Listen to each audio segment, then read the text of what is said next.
hedder Oscar. Jeg har lavet en video, hvor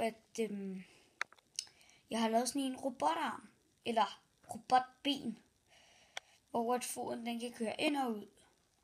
Hernede sidder der en motor og et tandhjul, som der går ned til nogle andre tandhjul. Og så når motoren kører rundt, så bliver den skubbet frem og tilbage.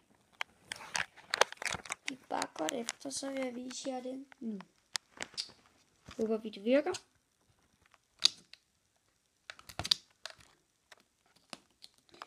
Den skal lige kunne køre lidt længere ud. Der.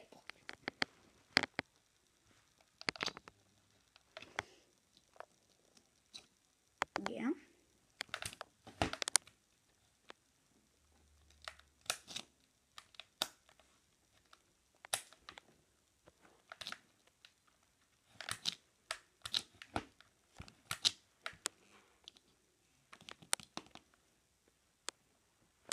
Prøv lige at kigge.